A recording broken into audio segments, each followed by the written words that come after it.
আপনি এখন কেন বললেন যে বিচার কার্য শেষ না হওয়া পর্যন্ত আওয়ামী লীগ আসতে পারবে না?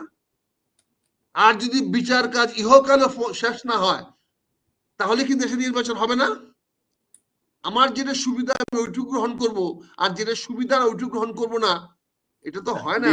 নির্বাচন হবে না সেটা তো বলছেন না, আওয়ামী লীগ আসতে পারবেন না, নির্বাচন তো হবে, বিচার শেষ না হলে জাতীয় সংসদ নির্বাচন হবে, আওয়ামী লীগ ছাড়া অন্যান্য অনেক উনি তো বলছে আওয়ামী লীগ আসতে পারবে, উনি তো বলেছেন আওয়ামী লীগ আসতে পারবে, উনি তো বলছেন বিচার কার্য শেষ হলে উনি বলেছেন যে আওয়ামী লীগকে তো নিষিদ্ধ করা হয় নাই, আওয়ামী লীগকে রাজনীতি থেকে আপাতত বিরত রাখা হয়েছে। উনি তো বলেন নাই যে আওয়ামী লীগকে আগামী নির্বাচনে আসতে দিবেন না। তাহলে যদি জাতিসংঘ যখন আওয়ামী লীগকে নিষিদ্ধ করাটা মেনে নেয় নাই, বলছে করা ঠিক হয় নাই, এটা করতে পারে না, সেখানে আগামী নির্বাচনে দিলে আওয়ামী লীগ যদি করতে আসে তাহলে বাধা দিতে যাবেন, তখন যদি গন্ডগোল হয় তাহলে কি নির্বাচন পিছিয়ে যাবে? আর তখন যদি আওয়ামী লীগ বলে যে আওয়ামী লীগ নির্বাচনে না আসলে নির্বাচন বৈধ হবে না, এই যে কথাটা আসলো আমার, আমি বলেছি আওয়ামী লীগ না আসলে নির্বাচন বৈধ হবে না, উনি ওইটুকু স্টেটমেন্টটা নিয়েছেন। তখন আওয়ামী লীগ যদি বলে যে তারা অংশগ্রহণ না করলে নির্বাচন বৈধ হবে না, এবং সেটা যদি ইউনূস সাহেব কগনিজেন্সে নেন, যে আইনের ভাষায় মাহবুব সাহেব বলছেন বিচারকের সামনে তো অনেক যুক্তি তর্ক ওনারা তুলে ধরেন, সব কি উনি কগনিজেন্সে নেন? যেটা কগনিজেন্সে নিবেন, নজরে নিবেন, সেটাই তো রায়ে আসবে, সে অনুযায়ী তো রায় তৈরি হবে। আর বাকি যে কথাগুলো বললেন বিচারকের সামনে, সেই কথাগুলোর তো কোনো মূল্য নাই, কারণ সেই কথাগুলো উনি কগনিজেন্সে নেন নাই। এখন যদি ডক্টর ইউনূস সাহেব কগনিজেন্সে নেন যে আওয়ামী লীগ নির্বাচনে না আসলে সে নির্বাচন সুষ্ঠু হবে না, কাজে আমি যেহেতু জাতির সামনে ওয়াদা দিয়েছি একটি সুষ্ঠু নির্বাচন দিব, কাজে আওয়ামী লীগ বিহীন নির্বাচন সুষ্ঠু হবে না, অতএব নির্বাচন এখন হবে না, আরো 2-1 বছর পরে হবে। অথবা তিনি যদি এখন বলেন যে না, মামুন ভাই তো বলেছেন যে এই কি বলে এটাকে, ওই যে পিআর, মানে জনাব জনাব আখতারুজ্জামান, যেটা সরকার বলছেন যে বিচার কার্যক্রম শেষ না হওয়া পর্যন্ত আওয়ামী লীগের রাজনৈতিক কার্যক্রম বন্ধ থাকবে, সুতরাং নির্বাচনের আগে যদি বিচার শেষ না হয়, রাজনৈতিক কার্যক্রম যদি বন্ধ, তারা কি নির্বাচন আসতে পারবে? বা নির্বাচন এটা বলেছে যে আওয়ামী লীগ আসবে কিনা সেটা নির্বাচন কমিশন জানাবেন, নির্বাচন কমিশন বলবে। আচ্ছা, আমি আমি আমি আপনার প্রশ্নের জবাব দিচ্ছি। আপনি তো বলেছেন যে বিচার কার্য শেষ না হওয়া পর্যন্ত আওয়ামী লীগ আসতে পারবে না। বিচার কার্য শেষ হয়ে গেল, এই সরকার বিচার কার্য শেষ করে ফেললো, তখন কি হবে? তাহলে কি আসতে পারবে? সঞ্চালক সাহেব বলেন, তাহলে কি আসতে পারবে? বিচার কার্যক্রম শেষ হলে আসতে পারবে কিনা সেটা হয়তো ওই সময়কে প্রশ্ন করতে পারবেন, যে বিচার শেষ হয়ে গেছে, এখন কি আওয়ামী লীগের নেতৃত্বের পরিবর্তন হয়েছে নাকি বিচার শেষ না। এখানে আরেকটা প্রশ্ন কিন্তু আসে যে বিচার শেষ হওয়ার পর কি আপনি দলকে নিষিদ্ধ করে দিচ্ছেন নাকি দলকে রাজনীতি করতে দিচ্ছেন, সেটাও তো আসতে পারে, যে সরকার বিচার শেষ হওয়ার পর কি সিদ্ধান্ত নিবে। সেটা আপনি এখন বলেন না কেন? তাহলে আপনি এখন কেন বললেন যে বিচার কার্য শেষ না হওয়া পর্যন্ত আওয়ামী লীগ আসতে পারবে না? আর যদি বিচার কাজ ইহকালে শেষ না হয় তাহলে কি দেশে নির্বাচন হবে না? আমার যেটা সুবিধা আমি ওইটুকু গ্রহণ করব, আর যেটা সুবিধা ওইটুকু গ্রহণ করব না, এটা তো হয় না। নির্বাচন হবে না সেটা তো বলছেন না, আওয়ামী লীগ আসতে পারবেন না, নির্বাচন তো হবে, বিচার শেষ না হলে জাতীয় সংসদ নির্বাচন হবে, আওয়ামী লীগ ছাড়া অন্যান্য অনেক। উনি তো বলছে আওয়ামী লীগ আসতে পারবে, উনি তো বলেছেন আওয়ামী লীগ আসতে পারবে, আমি তো বলছি বিচার কার্য শেষ হলে আওয়ামী লীগ নির্বাচন করতে পারবেন কিনা সেটা election commission will be decide, যে আওয়ামী লীগ নির্বাচনে অংশগ্রহণ করতে পারবেন কিনা। ইলেকশন কমিশন বলেছেন অলরেডি সরকার থেকে নিষিদ্ধ করা হয়েছে তাদের কার্যক্রম। আপনাকে একটু সাহায্য করি স্যারের, আক্তার ভাইয়ের অনুমতি নিয়ে। এখনো তো আওয়ামী লীগের বিরুদ্ধে কোনো এফআইআরই হয়নি, আওয়ামী লীগের বিরুদ্ধে তো কোনো এফআইআরই হয়নি। এটার আপনি কি কি এগুলো যুক্তি দেয় গভর্নমেন্ট? জি আক্তার ভাই বলেন।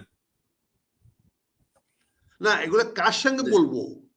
তাদের সঙ্গে বলবো যারা নিজেদের অবস্থানটাকে দৃঢ় করার জন্য আমাদেরকে দিয়ে তাদের কথা বলাইতে চায়, এবং না বললে আমাদেরকে গালাগালি করায়।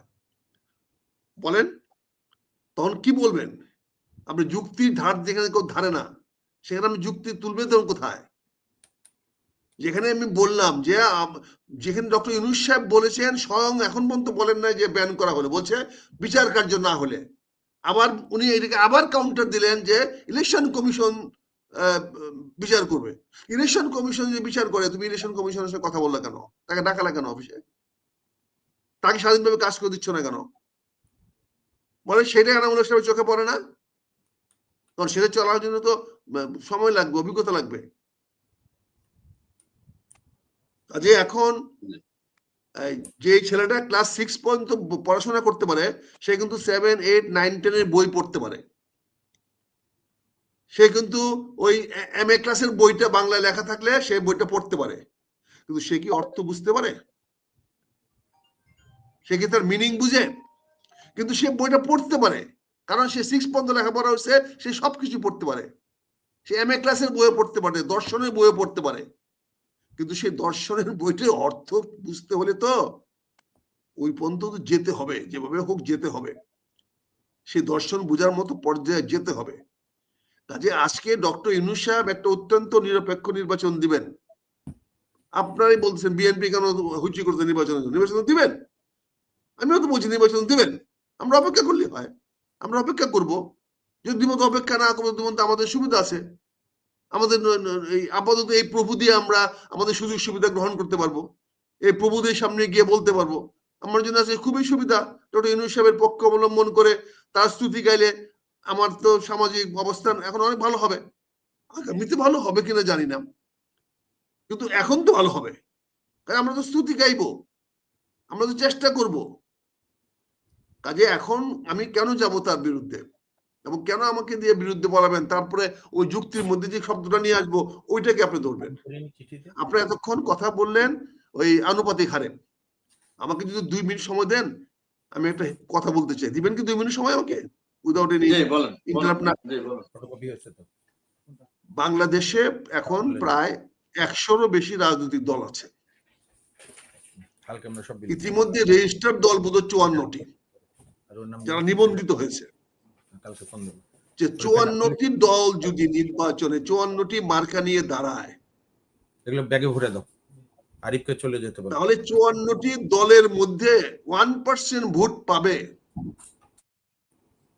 কজন আছে? কিন্তু মামুন সাহেব বা আমার বন্ধু আফসারি সাহেব, তাদের এলাকাতে উনি নির্বাচনে দাঁড়াইলে ওনারা বিপুল ভোটে জয়ী হবেন। কিন্তু ওনার দল সংস্কার পার্টি কি সারা বাংলাদেশে, বা মামুন সাহেবের লোক কি সারা বাংলাদেশে 0.1% ভোট পাবেন?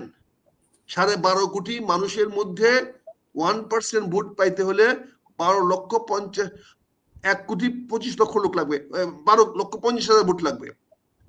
মামুন ভাই, আপনার এলাকায় 12,50,000 লোক আছে, কিন্তু ভোটারই তো 12,50,000 নাই। ভোটার হলো 2 লক্ষ বা 3 লক্ষ। সেই 3 লক্ষের মধ্যে আপনি 100% ভোটও পাইতে পারেন, 3 লক্ষ ভোটে পাবেন, কিন্তু তারপরেও কি আপনি 1%-এর মধ্যে পড়বেন? 12,50,000 না পড়লেও তো আপনি 0.3%ও পান না। 0.3% না পাইলেও আপনি আপনার নির্বাচিত এলাকায় 3 লক্ষ ভোট পেয়েও আপনি তো একটি আসনও পাবেন না, কারণ ওই 3 লক্ষ ভোট 12.5 কোটি ভোটের মধ্যে 0.005% চেয়ে কম। তা আপনি কি করে একটা আসন পাবেন?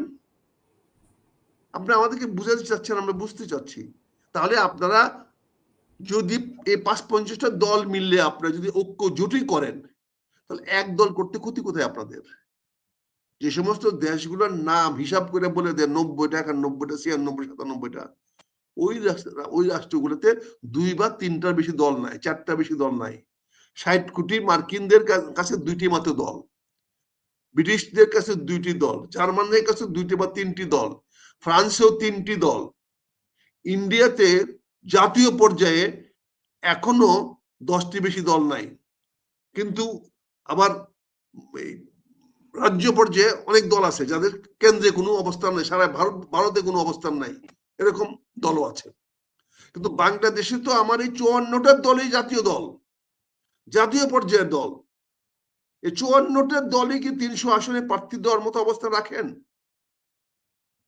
আফসারি সাহেব তার নিজের আসনে 3 লক্ষ ভোটই পাবেন, সবাই ভোট দিবে, এতে কোনো সন্দেহ নাই, আমার কোনো সন্দেহ নাই। কিন্তু 3 লক্ষ ভোট পেয়ে উনি কি বাংলাদেশ, সারা বাংলাদেশে 300 আসনের মধ্যে 12.5 কোটির মধ্যে কোন পার্সেন্টেজে পড়বেন? আর আপনি আমি পছন্দ না করলেও বিএনপি 300 আসনে প্রার্থী দিতে পারবে, একাই দিতে পারবে। 300 আসনে জামাত ইসলাম একাই প্রার্থী দিতে পারবে। 300 আসনে বেনামে আওয়ামী লীগ প্রার্থী দিতে পারবে। 300 আসনে ইসলামিক ঐক্যজোট প্রার্থী দিতে পারবে। কমিউনিস্ট পার্টি কি পারবে? তারা কি দিতে পারবে? কাজে ওখানে যখন 300 আসনে দিবে, তারা কিছু কিছু করে ভোট পাইলো, তারা দেখা যাবে সারা বাংলাদেশে 30-40% ভোট যদি 4টা দল পেয়ে যায়, 1% কম মিলে, তো তারাই তো দল করবে। মামুন ভাই 3 লক্ষ ভোট পাইও তো তার এলাকায় বিজয়ী হয়েও তো ওখানে উনি গম দিতে পারবেন না, উনি দুস্থমাতা কার্ড দিতে পারবেন না, বিধবা ভাতা দিতে পারবেন না, কারণ ওখানে তো উনি এমপি থাকবেন না, ওখানে আমি গিয়ে এমপি হয়ে যাব। আমার দলের কোটাতে গিয়ে আমি ওখানে এমপি হয়ে যাব। আমি এমপি হয়ে প্রথম যে কাজটি করব সেটা মামুন সাহেবের লোককে আর দাঁড়াতে দিব না, যেটা অতীতে আমরা করে আসছি। কাজে এগুলা আনুপাতিক হারে জানি আপনাদের অঙ্কগুলো আসেন, বুঝেন, এজামশন গুলো নিবেন, আপনারা করবেন, কিন্তু 56টা পার্টি হিসাবে রেখে তারপর 300 সদস্য দাঁড়াতে পারেন। আপনি সদস্য না করতে পারবেন? এমন অনেক ব্যক্তিত্ব আছে আগামী নির্বাচনে যখন এই আনুপাতিক হারে হবে, তখন 300 আসনে যদি দাঁড়ায় যায়, ওই ভদ্রলোকে যদি পাশও করে, তাদের কি আসন পাবে? একটি আসন তো পাবে না। কাজে আপনারা যা কিছু করেন, আলোচনা করেন, কথা বলেন, যেটা আমি আগেই বলছি, মামুন ভাই যেটা বলেছেন, সবার সঙ্গে কথা বলেন, সবাই যেটা মিলিয়ে নিবেন, যেটা করবেন সেটাই করেন। আজকে আলোচনায় আমি বলতে চাচ্ছি, রানামূলক সাহেবের অনুষ্ঠানে বলতে চাচ্ছি যে আমরা ডক্টর ইউনূস সাহেবের কাছে এবং শফিকুল ইসলাম সাহেবের কাছে একটা সুষ্ঠু নির্বাচন পাবো বলে আশা করি, এবং মনির সাহেব সে নিশ্চয়তা দিচ্ছেন যে এই সরকার সে দিবেন। এবং আজকের আলোচনায় আমরা বলতে চাচ্ছি যে আমরা সেদিন অপেক্ষায় বসে আছি, ফেব্রুয়ারি বুঝি না, মার্চে বুঝি না, এই সরকার, ডক্টর ইউনূস সরকার একটা অত্যন্ত নিরপেক্ষ, সুষ্ঠু এবং ইতিহাস সৃষ্টি করার মতো নির্বাচন দিয়ে যাবেন, সে আশায় আমরা বসে আছি।